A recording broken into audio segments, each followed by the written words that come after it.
丽的梦幻视野，成群的海鸥自在飞翔着。这里是爱尔兰最古老的城市沃特福德的海滨小镇特拉莫尔，它拥有长达5公里的壮丽海滩，是当地十分知名的度假胜地。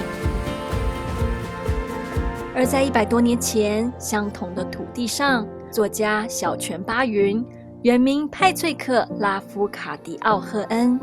也在这片美丽的海域度过许多美好的童年时光。在这个镇上，有一座约莫1公顷大的日本花园，由小泉八云的曾孙与当地社区共同发起建造。今天就要带着大家体验这座位在爱尔兰南部的美丽花园，重温小泉八云一生中最重要的生命印记。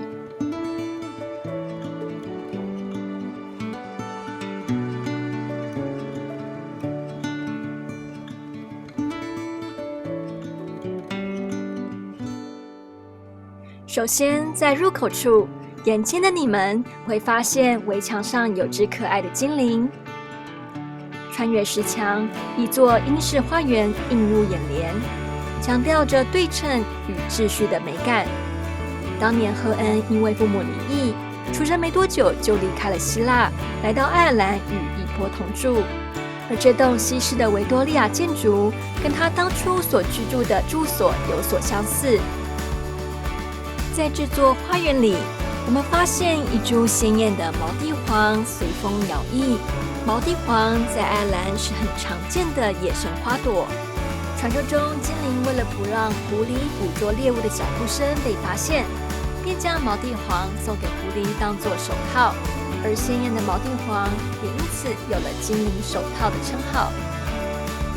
打破一般人对于传统日式庭院的想象，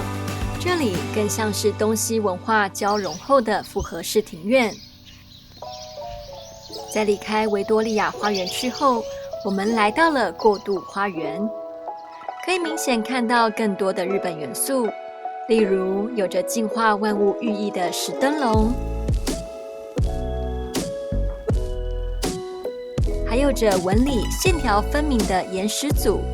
在接待处前方的石组勾勒的正是日本4大岛屿的轮廓，而在西北侧的岩石组，则是象征着和平的鹤与耐力极佳的龟，代表着合作、和平和长寿。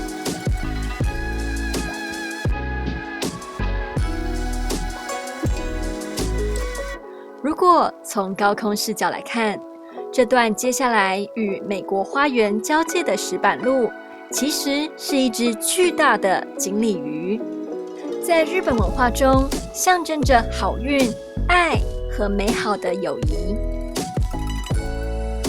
我们继续往前走，可以遇见一棵非常具意义的樱花树，是由日本重要皇室现任亲王妃久子多年前亲手栽下，作为日本和爱尔兰建交满60周年的纪念。在美国花园里，我们可以看到绿意盎然的灌木丛，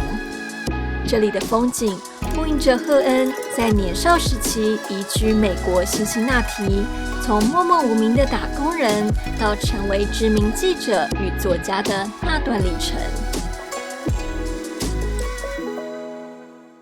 紧接着，我们来到了种植地中海草药的希腊花园。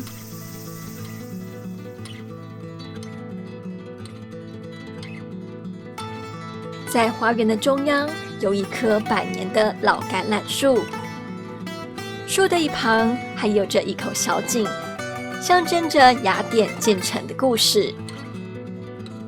希腊花园的设计凸显了赫恩对母亲的思念，而另一方面，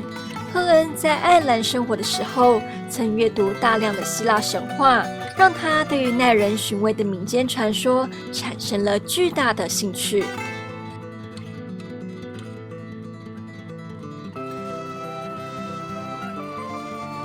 越过紫藤花盛开的花棚，空气弥漫着一股清香。竹林在风中轻轻摇曳着，气氛显得宁静许多。1890年，赫恩受哈珀斯杂志委派前往日本，从此与这座东亚之岛结下了不解之缘。在离开紫藤花棚不远处，坐落着一栋小型的木构茶屋，由雪松木做瓦，结构采木柱支撑而成。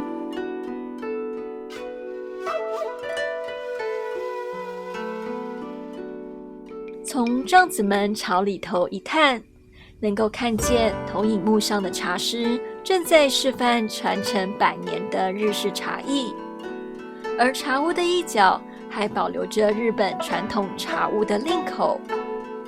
虽然这个入口设计相当狭小，却有着非常深的意涵，目的为了让前来品茶的茶客，不论是武士还是贵族，都要放下身份，弯下腰进入茶屋，以谦逊的心专心品茶。在赫恩的书中，时常描述他如何醉心于日本山水与秘境。在他的眼里，异乡的一切不仅是怀抱着诗意的眼光，还有着文化上的深刻体悟。尤其是在遇到妻子小泉节子之后，为他收集了在地人才知道的神话故事与习俗传说，在19世纪末20世纪初时，打开了西方世界理解东洋的文化窗口。赫恩在与节子结为连理之后，他正式规划为日本籍。因为妻子节子出生于松江藩的武士家族，他便以妻子家族小泉为姓，而八云这个名字则是他亲自选用日本古老的和歌《古世纪》中的序曲，也意味着他对于日本神话的敬意与连结。小泉八云待在日本的时间持续写作并致力于教学，日本明治时期代表诗人土井晚翠就曾是小泉八云的得意门生，对日本近代文学间接也发挥了重要的影响力。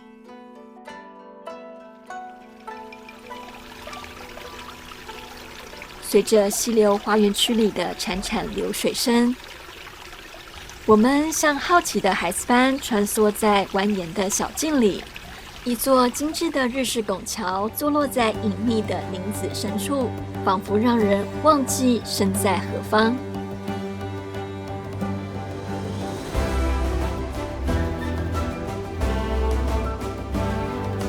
走着走着，我们顿时又被许多精灵包围着。遍布苔藓的精灵小屋，让人忍不住想要往小窗子里头一探究竟。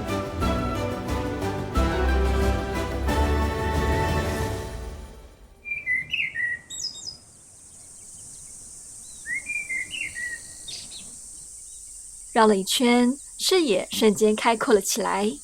远远的就能看见特拉莫尔海湾。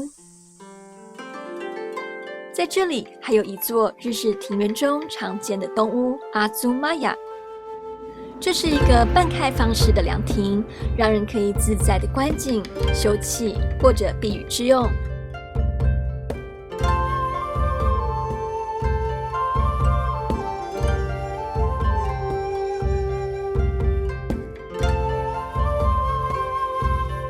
最大的特色是整座亭子遵照日本传统工法打造，完全靠着木头之间的卡榫互相固定，重现日本建筑工艺的精妙与巧思。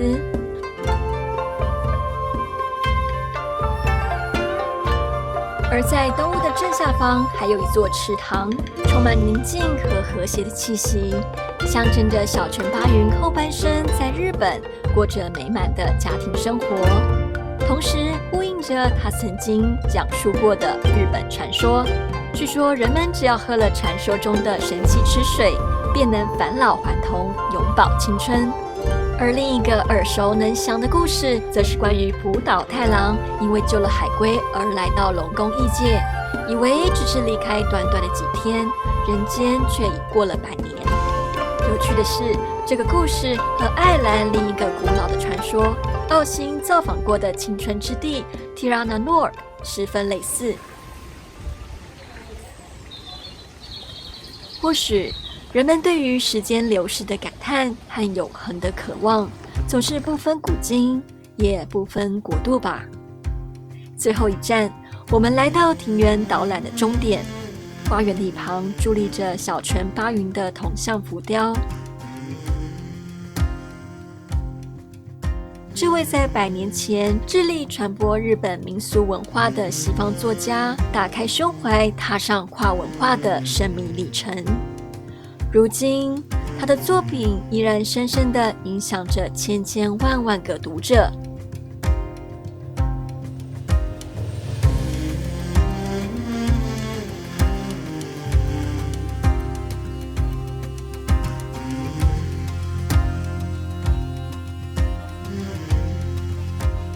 即使时光流逝，他的故事也将在这座纪念花园中不断被传讲下去。